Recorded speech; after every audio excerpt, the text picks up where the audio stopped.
Greetings and welcome to Wellness Wednesdays. If you are one of our faithful listeners, faithful viewers, we welcome you back.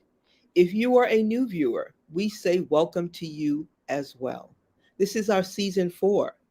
We trust that you've enjoyed your summer for those of old heads, and we look forward to what we have coming up in this season. My name is Zawadi, and I'm the host of Wellness Wednesday. I'm here tonight with a fabulous guest and our other host, Dr. Eve. Disruptive Dow's mission statement is this: we accelerate wealth building opportunities by strengthening mindsets and advancing education and investments in disruptive technology. That means we talk about things stock related, crypto related, what's going on, what's new in technology. So we hope that you'll be around for this season. We also have a new platform. We are on StreamYard and we are streaming live on YouTube. So tell your friends, make sure you like, make sure you subscribe, and of course, come back. Our guest for the evening is Hazel Ortega.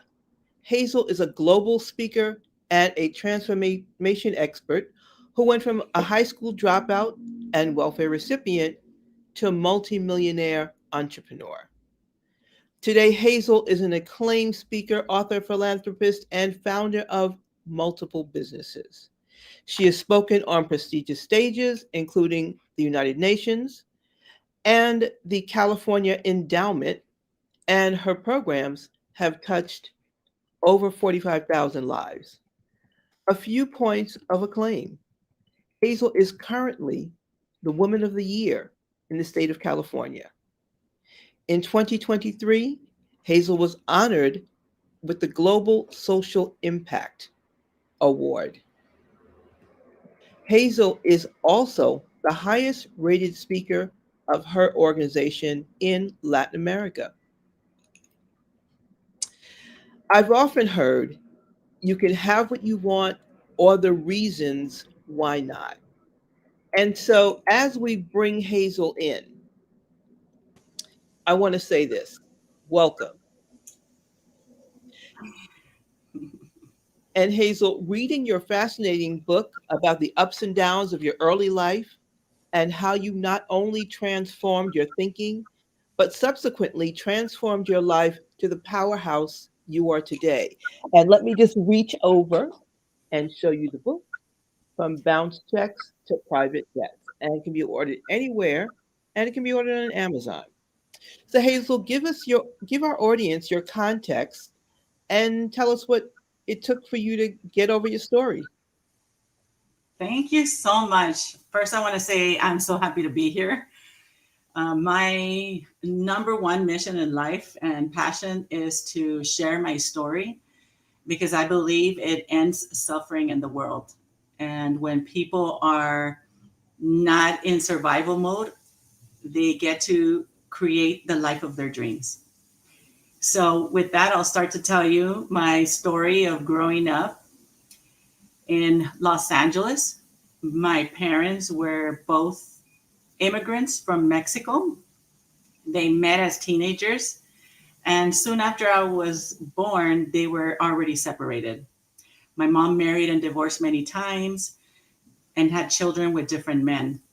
My dad never remarried. He became a drug addict and in and out of prison his entire life.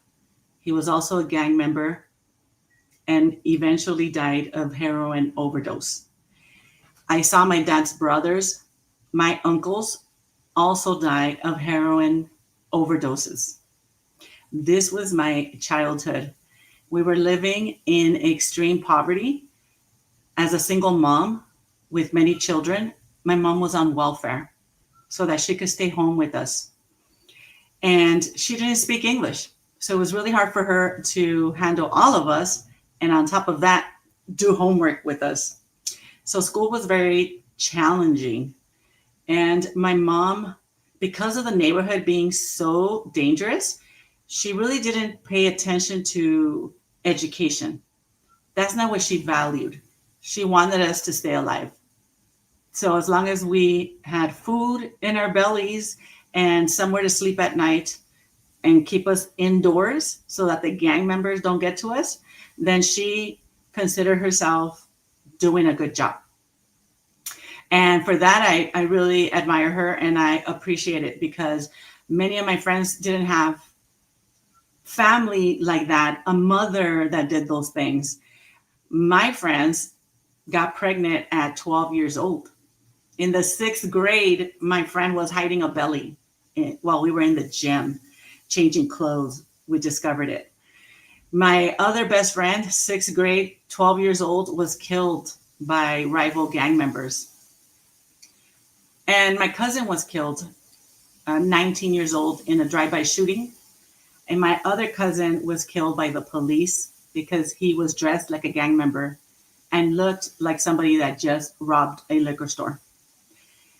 And if that's not violence enough, my mother shot and killed her boyfriend when I was 22 years old.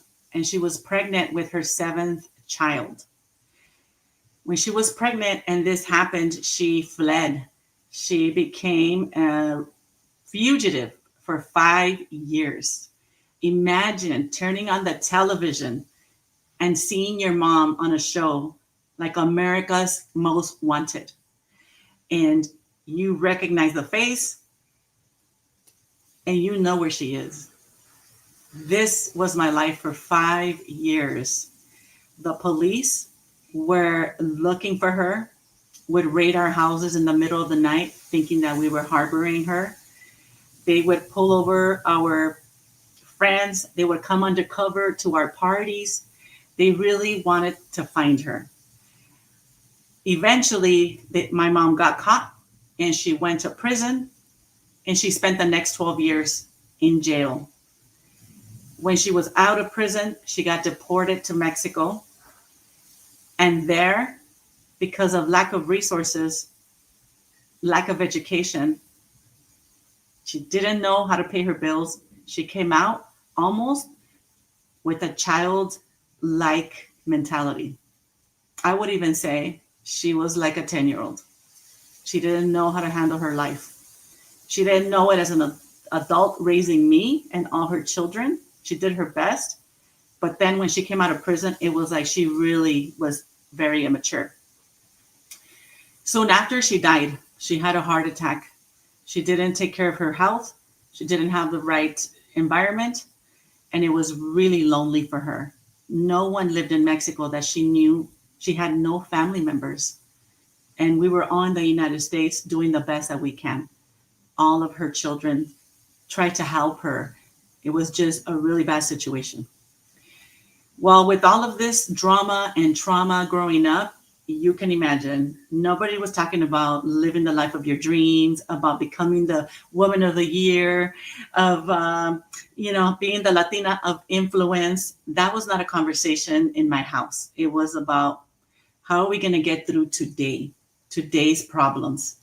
Well, I grew up and I didn't go to college with the rest of my friends, and I didn't even finish high school.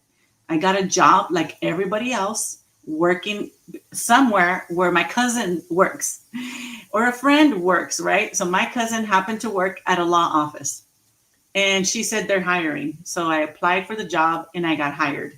And I stayed working in a law office as a legal secretary. And I could see myself working as a legal secretary for the rest of my life. I was only earning $15 an hour. And I really thought that that was as best as it gets for me. Nobody in my family had ever earned more than $15 an hour. And I knew that my uncle Abraham, who actually made the most money in our family, who everybody regarded as the guy that made it, made $15 an hour. And in my mind somewhere, I made that a goal. And as soon as I hit the $15 an hour, I took my foot off the gas and thought that I made it. And it's the truth. I was not living in the ghetto anymore. And I thought I had made it. At this job, I became an injured worker. I was sitting at a desk for somebody shorter than me. I'm a very tall Latina. And the desk was set up for the person that worked there previous to me. And by the time I realized that I was not set up correctly, it was already too late. I had damage to my wrists, nerve damage to my elbows, and the doctor told me I couldn't do my job anymore. So I went back to school and I earned my high school diploma at 30 years old. And I started to be interested in school. I liked it. So what happened was that with each class that I took, I became more confident. I evolved. My self-esteem grew. And the person that you see today is not the same person that started college so long ago. My self-esteem, my mindset has evolved, right? And so that is the difference. Like people can be where they're at and feel like, oh yeah, you could do it. You look at you. You look very confident. You're a public speaker. You can do anything. But in reality, that's not where I was 25 years ago. When I was interviewed for the job, my attorney boss asked me what gang I was from. He could see that I was rough around the edges.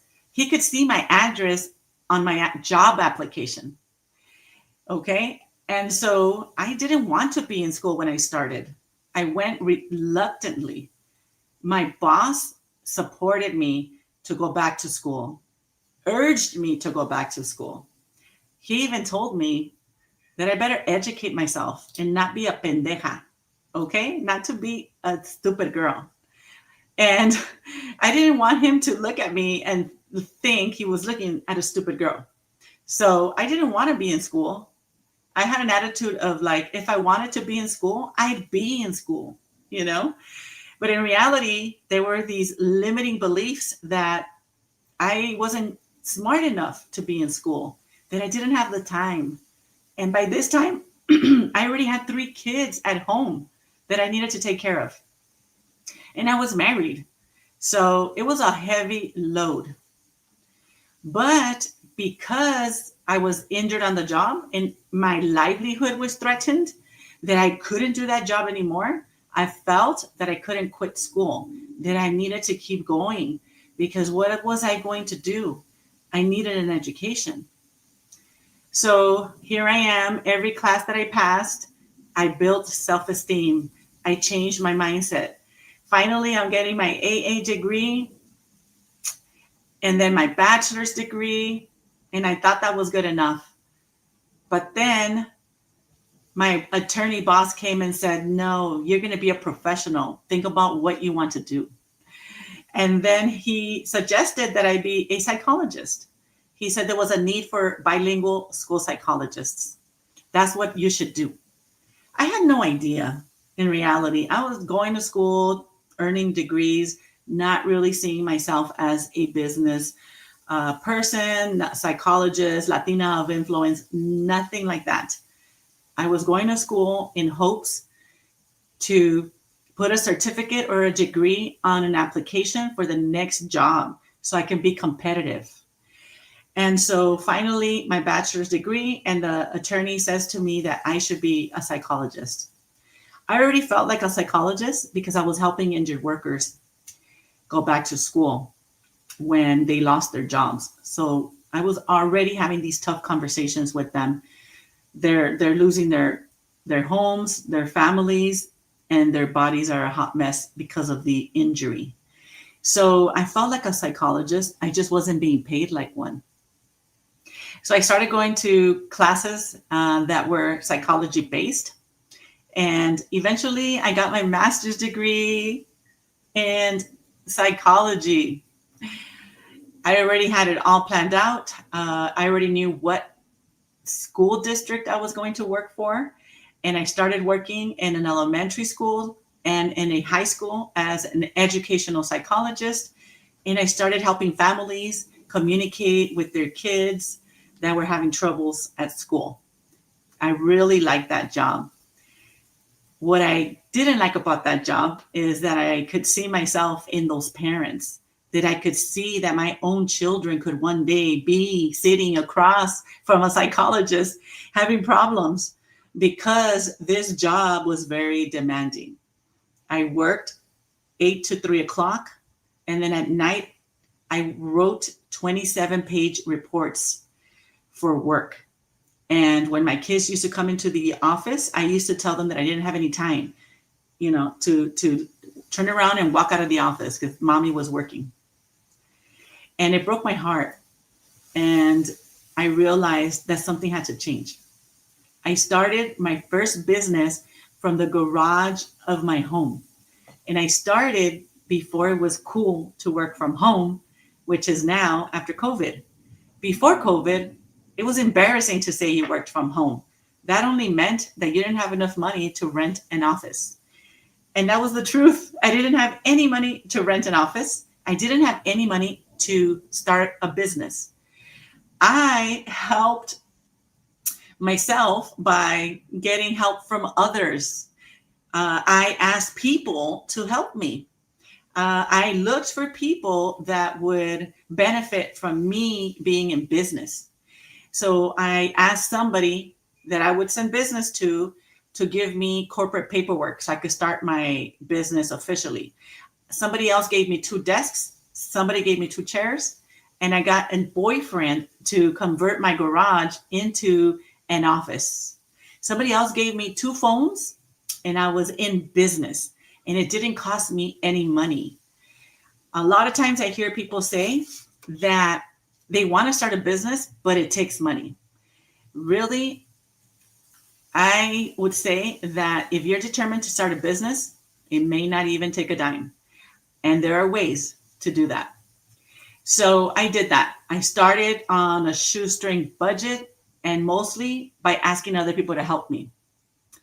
And as I'm here in the garage of my home, I declare that my company would one day be #1 in the state of California. I wasn't just starting any business from my garage. I wanted to be #1 in California. There was no indication that that could even happen. I couldn't even pay $300 rent in an office around the corner from my house. However, I got that vision that that's what's going to happen.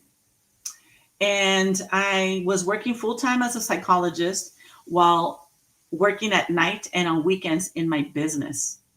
Okay. Soon after, I went to a personal development seminar. And in this personal development seminar, they asked me, where do I see myself 5 years from now? And in that moment, I said that I'd be 5 years older. And in my mind, I actually saw myself like a gray hair old lady. I had a very bad image of what I would look like 5 years from now. I didn't think that I could actually even look good, It was like a bad thing, like, oh, I'll be 5 years older. And that was like 15 years ago. And I said I would have 5 times, more bills, because how we think is that if time goes by, then the bills double, right? If your age goes up, then your bills go up. And so I was just imagining the worst case scenario. And then she asked me, what else is possible? And then I was like, possible, probable. I'm going to have more bills. Life is going to suck even more, right? I was already struggling. I didn't know how to make life work. I was just getting by. And even though I wasn't living in the ghetto and I was a psychologist, I doubled my income from secretary to psychologist, double my income. And I still spent all my money. I didn't have the skill sets to save my money, invest my money, spend less. No, I spent all my paycheck, 10 cents in the bank. So what? I get another one in 2 weeks.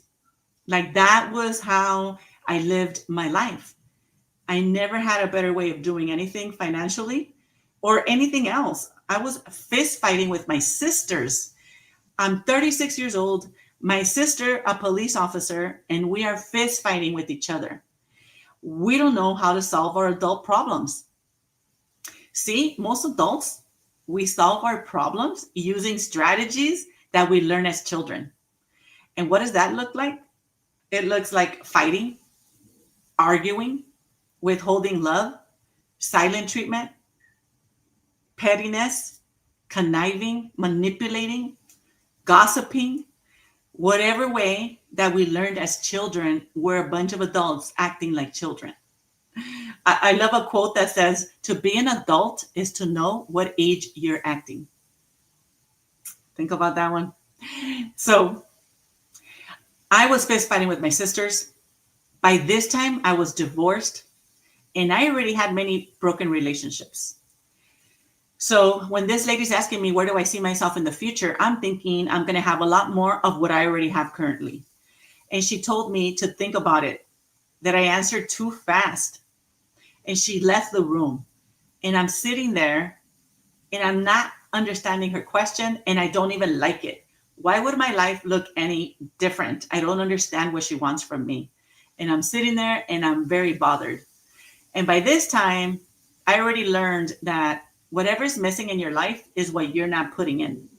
So I couldn't come up with anything. So I said, I'm going to fake this.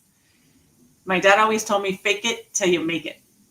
And I was like, I'm about to fake something. And in that moment, I heard a voice inside of me ask me, do you believe in God? And do you believe in miracles? This is not a language that I use. I only mention God when I'm in trouble. It wasn't in my vocabulary unless it was a negative thing that was happening. Miracles are not a word that I used. Never. So I heard this voice inside of me. And even though I don't use that vocabulary, I believe in God and I believe in miracles. They were just for somebody else, not for me. What I realized in that moment is that I don't dream. In that moment, I was able to see a future that was unrecognizable to me, a future that included living in a pimp daddy mansion, the kind where music videos are filmed. I saw myself flying in private jets. I saw myself having abundance in my bank account, enough for me to have freedom. Freedom in my finances, freedom in my time, freedom to give, freedom to do whatever I wanted. That is what I saw. And I saw myself getting along with my sisters like we were in heaven. This is a miracle. I could never have come up with that. I could never say I wanted a house with a swimming pool because I never had a friend that had a swimming pool. I never had friends that had anything more than what I did. My environment looked just like my own environment. So the lady comes back and she asks me, did you come up with something? And I tell her yes. And she says, okay, great, draw it. Today, that drawing is framed in my dining room inside my pimp daddy mansion where music videos are filmed and movies. I fly in private jets. I have freedom in my finances, freedom in my time. I have a life that looks like I'm always on vacation. I have the love of my life and I get along with my sisters like we're in heaven. This is really a miracle. A person that comes with my background usually ends in jail, ends up on drugs, ends up with a lot of unwanted children, doesn't end up educated, doesn't end up making a difference in the world. Just recently, I got the Social Impact Award, a global award for building a hospital in Uganda. I have the love of my life. I have a life that I thought was only available to people on television. And not only just people on television, white people. I know I look white right now, but I'm Mexican. And And my mom and my dad and my sisters and my uncles and my cousins, we all are Mexican. I speak Spanish and I love beans.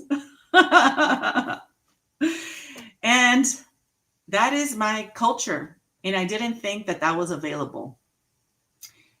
Today, I share my story with people because I had a revelation, and I feel that most people are in the place where I used to be, that I was living Groundhog Day. Every day looked like the day before, like there was no reason why my life would look any different. It wasn't until I actually created a future that was different. So, how my life was going up until 36 years old, I was just living every day for the day. I wasn't 5 years out, 10 years out. Today, I know what I'm going to look like when I'm 95 years. Create from the best case scenario. I look, I look damn good. I know that I'll be dancing at my great granddaughter's wedding, and I'll be having the most fun of everybody there. I know how much money I'll have in the bank, and I know what impact I will have made in the world. And when I look back at my bed, I know who's laying next to me. And when I look out the window, I know what my view is going to be. That is my probable future because I created. And just recently, I created life 1,000 years after I'm gone. That is how intentional I am about creating a vision and making it happen now as a legacy. So, knowing the future and drawing it, that becomes your daily compass, right? So, that gives me the actions today. When I wake up in the morning and I forget, what is this all about? It's really not about making money. It's not about the pimp daddy mansion, the flight. It's whatever I drew. That's what it's about. And so I remind myself, right? Today, I want to end mass incarceration. I want to end violence against women. And I want children to grow up in happy, healthy homes. And that is what has led me to write a book, From Bounce Checks to Private Jets. And there has been a play written about my life based on my book that helps formerly incarcerated people learn the tools that I learned in order to get myself out of Groundhog Day, out of survival mode. And I'll tell you something, it doesn't matter how much money you have in the bank, you could still be in survival mode. It's sort of a post traumatic stress disorder. So you need to give it awareness. And so what I did is I became aware. And today, you're all going to get the link to the same questions that were asked of me. It's a free 4-minute guided meditation where I'm asking you, where are you going to be in the future? And you get to print out worksheets, write in the empty slots, and then you draw it. Okay. And then feel free to find me on social media and send it to me. I would love to see your Picassos. And don't worry, my drawing looks like a 4-year-old drew it. But I'll tell you something, one day it's going to be hanging in a museum. Okay. And how do I know this? Because I'm creating that that's what's so. Okay. So let's start dreaming. Let's start being intentional, aligning our actions with what we say we want. We have to be congruent. A lot of times we say we want something and then we do something else. We say we want to lose weight and then we eat the Snickers, right? So I hope that was helpful to you guys.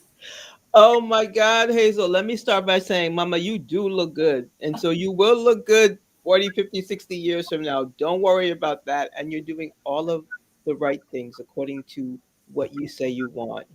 Thank you. So many things stood out for me in this wonderful book. You talked about pushy angels. And I love the way when your mom kicked you out, your uncle was there. He gave you a quarter to make a phone call. He said, I know you have somebody to stay with. You called one of your girlfriends and he said, listen, you have a job. I mean, what are you talking about? Basically, all your problems are solved. So that was your first taste of independence. As scary as it was, you did the damn thing. Excuse my Yes. French, guys. Thank you. I'm so glad that you're reading the book. Something also stood out for me. I mean, I've like underlined pages. It was like going back to do a seminar. So I'm so glad. And we will definitely drop the link in the chat. Something else stood out is when you call BS on your stories. It's like when you call BS on your stories, on other people's stories, you had me calling BS on my stories. So thank you very, very much. Um, in your interview with Michael Bernard Beckwith, you explore the topic of asking for help, always asking for help, because you said that was something that you didn't do, and he recounts a story of a near drowning. And it wasn't until he asked for help that these three big waves came along. And I related that to my near drowning in Jamaica years ago. And bobbing up in the water, I was so far out saying, I can't, I can't, I can't. All of a sudden, I started saying, I can, I can. Moments later, my feet hit the ground and I sort of like swam in. And it's that asking for help that is so important that people often do not do. So, um, one thing that we didn't talk about is your strategies, the five strategies you have. Could you say a bit about those? Well, the first strategy you heard in my story, which is create a vision. Okay. So you have to be in the future of what you want. Okay. So create a vision.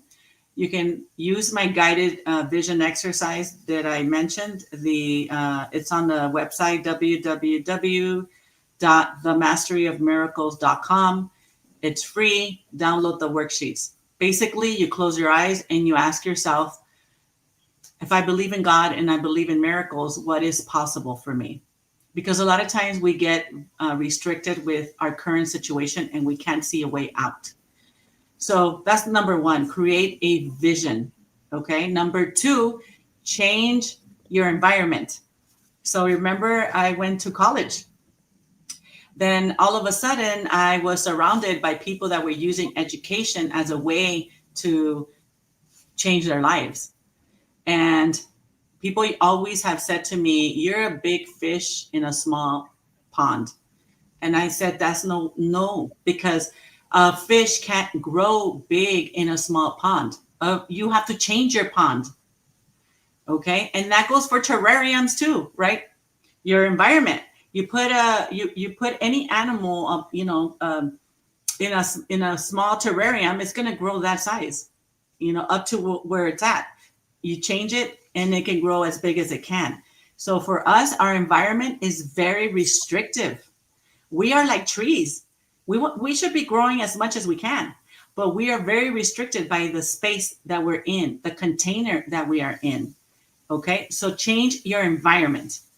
Today, I changed my environment where I'm meeting with people like Richard Branson, right? I want to grow into that. So how big can I get? I'm meeting billionaires now, right? That's where I want to be. And I remember being uncomfortable sitting at the table with millionaires when I was not a millionaire. And I almost thought like a fraud, like I shouldn't even be here.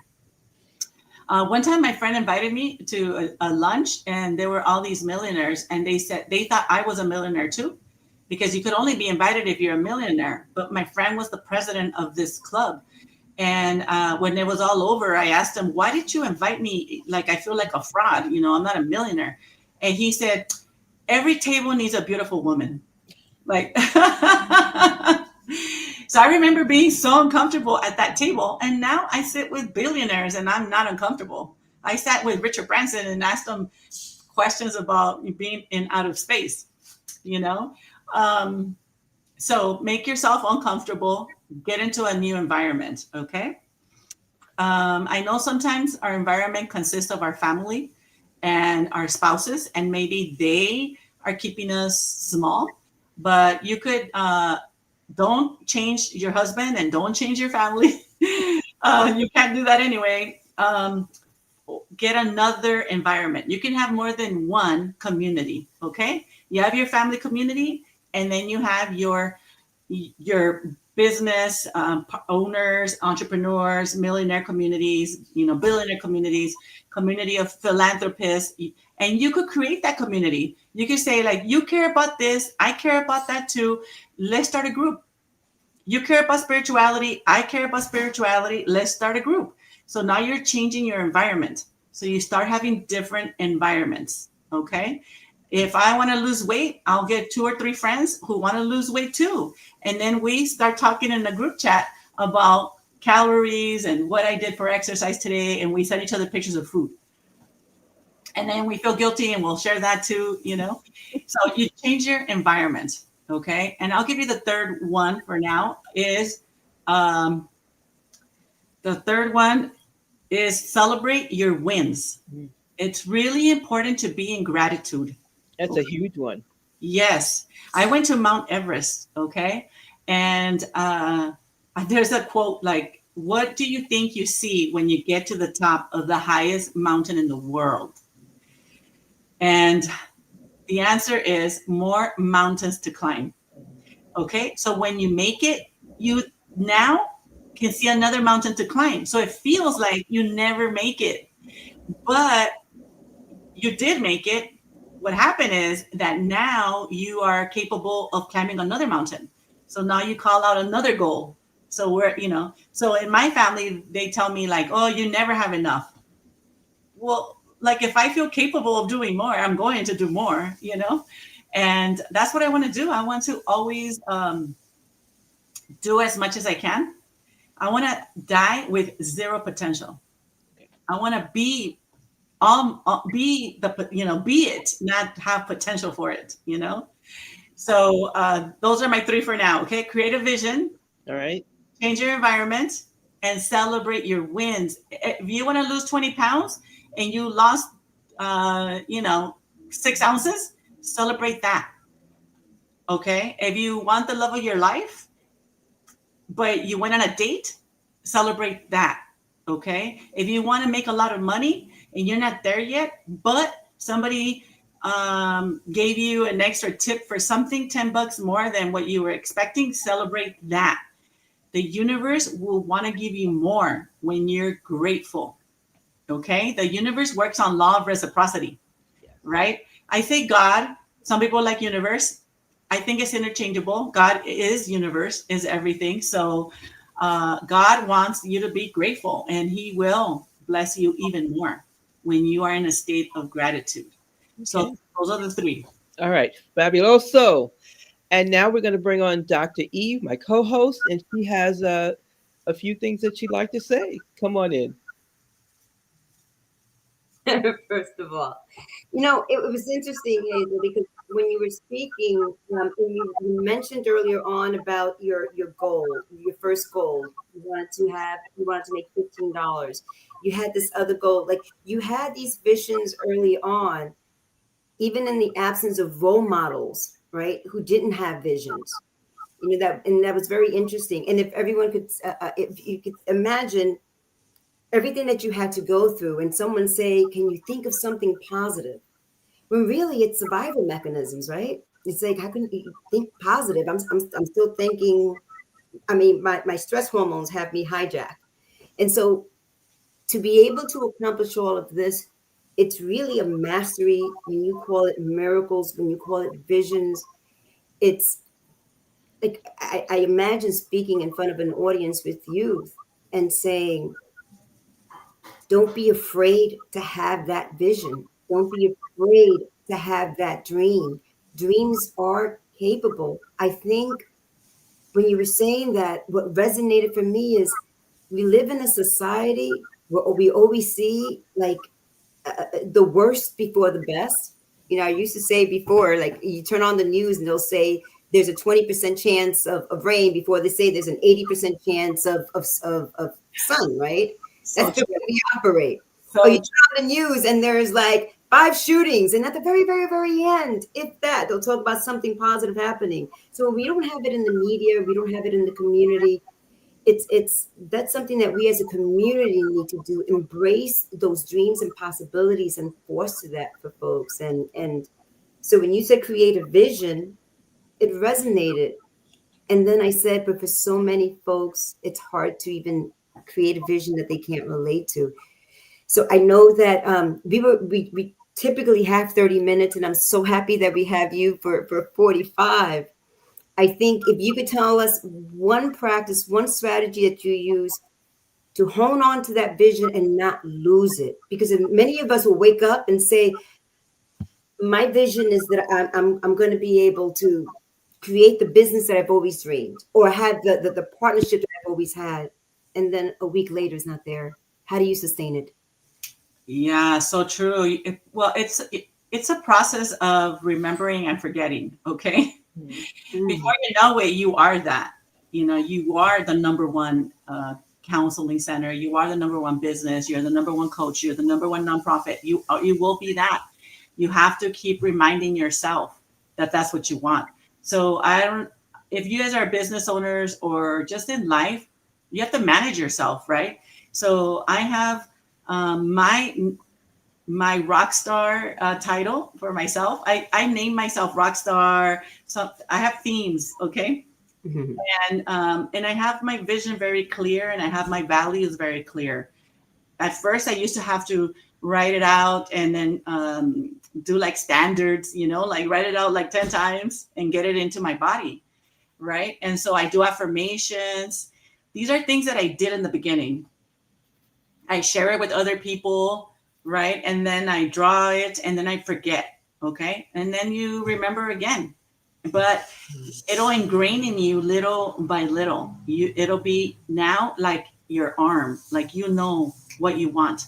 You know what your title is. You know what you are. You know, I Mhm. know you have a lot of leaders here in this group, and you have a lot of nonprofits leaders. Myself, I have a nonprofit, and so I'm very clear what problem I'm solving in the world. Right? What is your purpose? What are you solving? I don't want to just do things for no reason. Everything has to have an intention. And honestly, we have a lot of help from the other side. Okay, and we don't tap into it. We are born wired to have our goals happen, to have our dreams come true. But what do we talk about all the time is all the problems and how hard it is. So guess what? That's what happens. More challenges, more difficulties, because that's what we're talking about. If we just put that to the side and spend more focused time on what problem we're solving, it'll solve itself. It'll solve itself. You know, I love that because, you know, something that we do in Disruptive Dow is that we often talk about is our 3 R's. That's reflect, reframe, and regulate. So if we can just reflect for a moment and say, at the course of our day, what is my inner voice saying? You know, how am I feeling? What am I really, am I pressing that? Reflect on that argument that I had. Is it a rewind and rewind and rewind with the same conversation? We all know the brain has no way of knowing whether that's happening now or not. We invoke that thought, is going to produce those stress hormones, right? And as long as it's producing those stress hormones, that hijacks our emotional well-being and our ability to create even more visions and the future self as we want it. So that's where we say, reflect on how you're thinking, how you're feeling, reframe those negative messages that you may be having, or situation, right? I had the situation, but you know what? I'm going to learn from it, and I'm going to keep moving forward. Because when we self-regulate that way, you know, we actually have better control of what we call our central nervous system. That means we could actually breathe, because what happens when we're thinking all that negative chatter, we produce more stress hormones. So that in itself also hijacks our vision. So it's like, I love the way you simplified it, because sometimes we need to simplify things. It doesn't have to be that complicated. creating a vision. So it's getting out of our own way. Remember to reflect how you're thinking, how you're feeling, reframe it, and self-regulate, get yourself in a higher frequency, have somebody there, like you say, change your environment. I love when you said that. Let's celebrate with another friend. Hey, I used to love celebrating with friends, and we used to pretend that we were in another land, another country, doing whatever we wanted to do. We lived the part. And I hear that in what you're saying. I just lived the part. Mm-hmm. And Yeah. it's okay. We don't have it right now, but it doesn't mean our future self isn't in that part. So I want to thank you so much for sharing your thoughts, for sharing your tips, and for sharing the which will be in our description box. The link to the sheet that you provided our guests and audience today. Thank you so Yeah. much for being here. I'm looking forward to having you back. Oh, I love you so much. I love this community so much. And somebody asked about my play. My play is touring in Mexico right now, and it's coming to LA in November. And if you follow me on Instagram, Hazel Ortega Official, I will be posting the next dates as it travels around. Wonderful. That is really great. Thank you so much, Dr. E, for your questions. And the chat is going crazy. People are loving you, Hazel. Just want you to know. Before we close out, um, in the closing chapters of your book, you say always be up to something. As a matter of fact, I remember reading that you have 10 things that you can roll off your tongue that you're up to. I won't ask you to talk about all 10, but tell us what's coming next. I wrote that in the book because a lot of times you ask people like, what are you working on? What's up? And they'll say like, same old, and that is Groundhog Day, right? And so I always have a list of 10 things that I'm up to. And one of them is in Uganda, I built a hospital, and the director, I want him to teach other nonprofits how to reach out across the seas to people for donations, the way that he did with me. I have a second book that is being written right now. Okay. And next month, I'm going to Saudi Arabia to speak in Bahrain, Dubai, and Saudi Arabia chapters of my entrepreneur organization. From there, I fly to Antarctica to speak with Deepak Chopra and David Guion. Yes. And I'll spend some time in Bali before the end of the year. Love it. Richard Branson, Deepak. Creating visions, creating visions. Also talking about, who was it? Oh, Tony Robbins. You were on the stage with him. You were doing the thing. And one of the parts of the chat is saying, what problem am I here to solve in the world, in my community? And Marie put that in, Marie. And I get that that's big for her because she is talking about what is she here to solve globally, because she spends a lot of time in Senegal working on different projects. So all of what you're saying is just so impactful. Audience, get the book once again, from bounce checks to private jets. If you don't feel something when you read this book, you're not even alive. So Hazel, thank you so much. I just want to make a note. You came to us through Alicia Holmes, and Alicia is like our mother in terms of Disruptor Dow. Um, and so this has been so fabulous. And we've seen you on the rooftop, and we just say thank you because we have had access to you, because we know you are a seven-figure woman, and you are busy, busy, busy. So we definitely say thank you. Thank you. And please do stay in touch. Absolutely. You And know, we're who the, drops their drawing, and I'd love to hear feedback. Hazel's book is fire, a definite read. I was reading, trying to finish it before I got on. Oh my God, it is a definite read. Um, there's one more thing I wanted to say, and all of a sudden it just went away. But yeah, come back and just, you know what? I'm not even going to say come back. I'm going to say I'm in the process of doing the work, but I know I'm not alone. And one of the things I'd like to say, audience, is Gather your friends, gather some sister friends, do the work in the book, answer the questions, scribble all over the book. Yes, that book is, I mean, it's been globally on fire, Hmm. from Japanese people crying while they read it to Spain, people read it and cry, Right. even Ethiopia. Okay. Hey, So hey. it resonates with everybody. Another thing, I know that I'm asking people to change their mindset to a miracle mindset is basically what I'm talking about. Mhm. I do have a course that Alicia asked me to create something so that she could give it to her community. It's a very nominal price, only 147, and you guys can start to open up to miracles. If you find me on social media, you can send me a private message and I'll send you the link to get the course. It's the cheapest thing that'll get you going. Okay. Okay. Okay. All right. Thank you for sharing that. And thank you for sharing Thank it to you. our community, for our Well, community. we're gonna wait. We're gonna let you go because this is your and your honey's 20-something anniversary, and you've got big things planned. So we're gonna send you off to have a very lovely evening.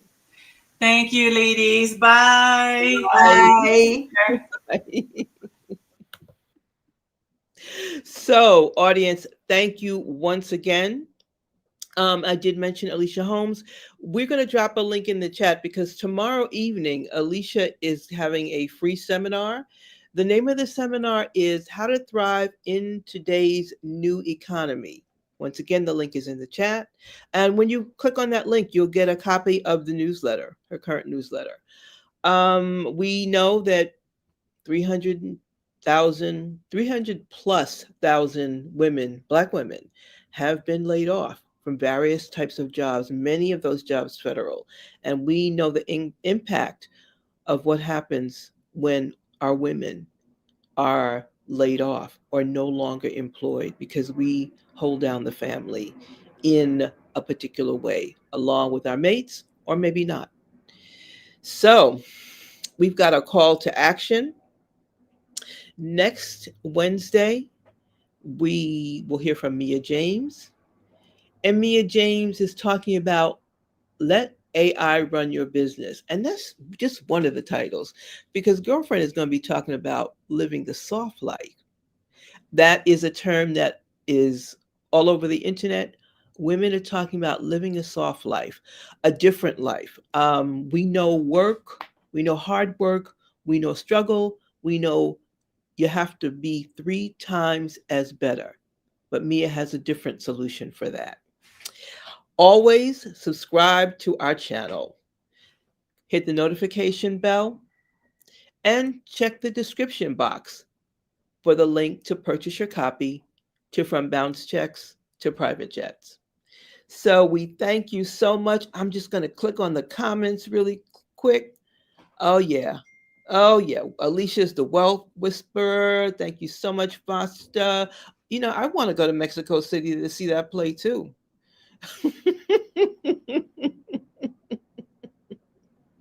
So, yeah, we're good. I want to say thanks to the team.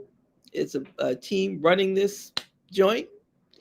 Even though you see my face and you see Dr. Eve's face, we have a team behind us. And we say thank you. This season, we are doing the thing with this jump to StreamYard. Also, our um, our YouTube link is youtube.com/the @ Look for us. Go back and view our past seasons, and we're adding more shows every day. So, without further ado, Dr. Eve, I'm going to bring you back on so we can wave everybody goodbye. Bye. Have a great night. Don't forget to visit us next Wednesday and every Wednesday. Goodbye. All right. Ciao.